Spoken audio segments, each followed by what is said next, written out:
राम राम दोस्तों और मेरी माताएं बहनें, आशा है कि आप सभी के ऊपर बाबा नीम करोली जी की अपार कृपा होगी। आपके घर परिवार में सभी कुशल मंगल होंगे, यही मैं अर्जी लगाता हूँ बाबा नीम करोली जी के शरण में। मेरे सर्वप्रथम पूज्य गणेश भगवान जी, मेरे श्री राम प्रभु, मेरे माता सीता, मेरे हनुमान बजरंग बली जी, मेरे बाबा नीम करोली जी, सभी देवी देवताओं का आह्वान करके मैं अर्जी लगाता हूँ। मेरा जो भी भाई, मेरी माताएं बहनें आपकी महिमा सुनते हैं, उनके ऊपर तुरंत कृपा करो भगवान। उनके घर में सदैव सुख शांति दो, कुशल मंगल रहे, सब कोई कष्ट ना हो, घर धन धान्य से भरा रहे, ये मेरी प्रार्थना। जय राम जी की जय, बाबा नीम करोली महाराज जी। दोस्तों और मेरी माताएं बहनें, आज मैं आपको सुनाता हूँ श्रीमद् वाल्मीकि रामायण किष्किंधा कांड का 15वां सर्ग। सुग्रीव की गर्जना सुनकर बाली का युद्ध के लिए निकलना और तारा का उसे रोककर सुग्रीव और श्री राम के साथ मैत्री कर लेने के लिए समझाना। उस समय अमरशील बाली अपने अंतपुर में था। उसने अपने भाई महामना सुग्रीव का वह सिंहनाद वहीं से सुना। समस्त प्राणियों को कंपित कर देने वाली उसकी वह गर्जना सुनकर उसका सारा मद सहसा उतर गया और उसे महान क्रोध उत्पन्न हुआ। फिर तो स्वर्ण के समान पीले रंग वाले बाली का सारा शरीर क्रोध से तमतमा उठा। वह राहुग्रस्त सूर्य के समान तत्काल श्रीहीन दिखाई देने लगा। बाली की दाढ़ें विकराल थी, नेत्र क्रोध के कारण प्रज्वलित अग्नि के समान उद्दीप्त हो रहे थे। वह उस तालाब के समान श्रीहीन दिखाई देता था जिससे कमल पुष्पों की शोभा तो नष्ट हो गई हो और केवल मृणाल रह गए हों। वह दुसह शब्द सुनकर अपने पैरों की धमक से पृथ्वी को विदीर्ण सी करता हुआ बड़े वेग से निकला। उस समय बाली की पत्नी तारा भयभीत हो घबरा उठी। उसने बाली को अपनी दोनों भुजाओं में भर लिया और स्नेह से सौहार्द का परिचय देते हुए परिणाम के हित में करने वाली यह बात कही। वीर, मेरी अच्छी बात सुनिए और सहसा आए हुए नदी के वेग की भांति वीर मेरी अच्छी बात सुनिए और सहसा आए हुए नदी के वेग की भांति इस बढ़े हुए क्रोध को त्याग दीजिए।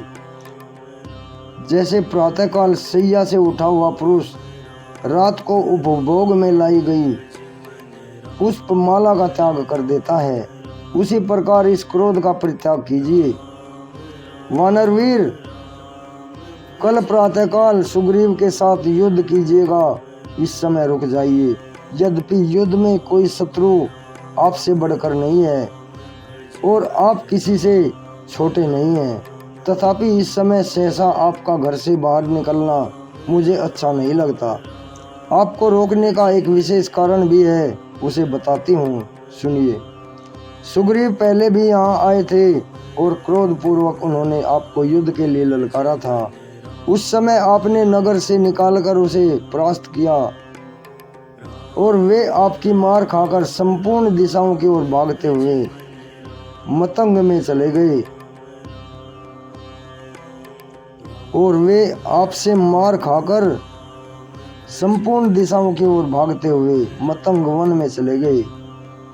इस प्रकार आपके द्वारा पराजित और विशेष पीड़ित होने पर भी वे पुनः आकर आपको युद्ध के लिए ललकार रहे हैं। उनका यह पुनरागमन मेरे मन की शंका उत्पन्न कर रहा है। इस समय गरजते हुए सुग्रीव का दर्प और उद्योग जैसा दिखाई देता है तथा उसकी गर्जना में जो उत्तेजना जान पड़ती है, इसका कोई छोटा मोटा कारण नहीं होना चाहिए। मैं समझती हूँ सुग्रीव किसी प्रबल सहायक के बिना अब की बार यहाँ नहीं आए हैं, किसी सबल सहायक के साथ लेकर आए हैं, किसी सबल सहायक को साथ लेकर ही आए हैं, जिसके बल पर ये इस तरह गरज रहे हैं। वानर सुग्रीव स्वभाव से कार्य कुशल और बुद्धिमान है।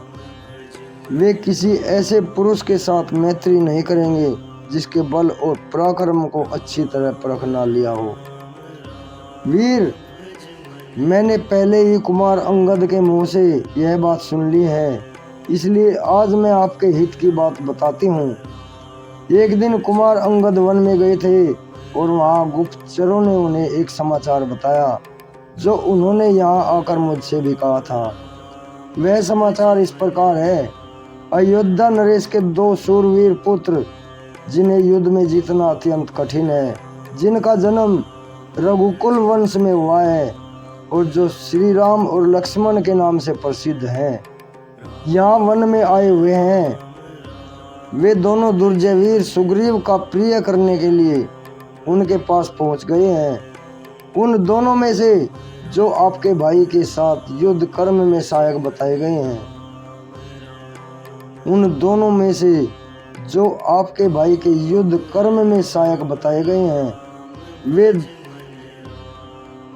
वे श्री राम शत्रु सेना का संहार करने वाले तथा प्रलय काल में प्रज्वलित हुई अग्नि के समान तेजस्वी हैं।